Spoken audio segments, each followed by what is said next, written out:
Welcome to my channel. நீங்கள் பார்த்துட்டு இருக்கிறது நம்ம தோட்டத்தில் இருக்கிற டெக்கரேஷன் ஃப்ளவர்.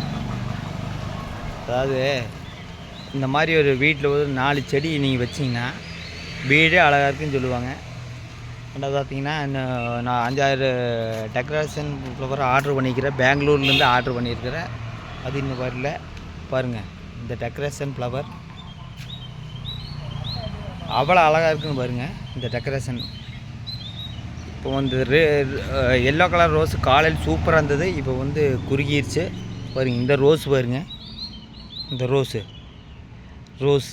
2 ரோஸு அவ்வளோ அழகாக இருக்குதுங்க பாருங்க. பூரா எல்லோ ரோஸ் தான்.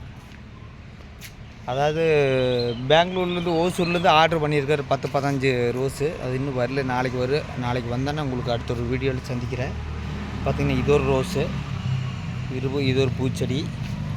பார்த்தீங்கன்னா பூச்செடி நிறைய வைக்கணுங்க பாருங்க. மரம் பாருங்கள், எத்தச்சோடு மரம்னு பாருங்க. அப்படியே பாருங்க, நம்ம கோழி கூண்டு அந்த பக்கம் ஒரு கோழி பண்ணை போடலான்ட்டுக்கிறேன். அந்த இடத்தையும் உங்களுக்கு காட்டுறேன். கோழிக்குன்னு தனியாக ஒரு ரூமு பார்த்திங்கன்னா செட்டு வலை போட்டு அடிச்சு விட்டுக்குறாங்க. என்னால் இப்போ கோழி பூட்டி வச்சுக்கிறேன்னா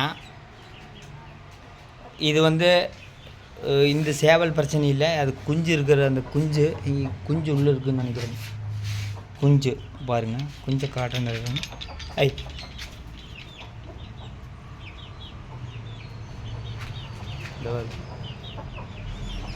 குஞ்சு கத்துது, குஞ்சை காணோம். வேறு அந்த குஞ்சு எங்கே இருக்குதுன்னு பாருங்க.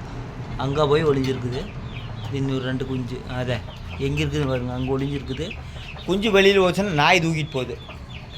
ஆமாம், அதனால் கோழி வெளியே வரத்தான் பார்க்குது. ஏன்னா இந்த குஞ்சு நாய் தூக்கிட்டு போ. அதனால் இன்றைக்கி இப்படித்தான் இது வந்து இது ஒரு கோழி கூண்டு, அது ஒரு கோழி கூண்டு. கோழி பண்ண போடலான்ட்டுக்கிறேங்க.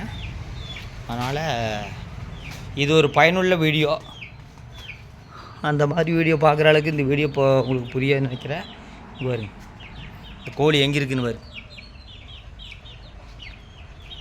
இங்கே ஒரு குருவி பாரு. இங்கே ஒரு குருவி. இந்த குருவி காணோம் பாரு. எங்கே ஒளிஞ்சிருக்குன்னு பாரு. குருவி, இங்கே ஒரு குருவி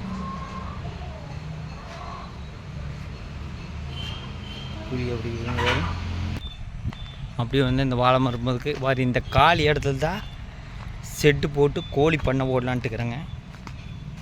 மற்றது பாருங்கள், இந்த காலி இடத்துல தான் செட்டு போட்டு கோழி பண்ண போடலான்ட்டுக்கிறேன். ஓகே, அடுத்த வீடியோவில் உங்களை சந்திக்கிறேன். நன்றி, வணக்கம்.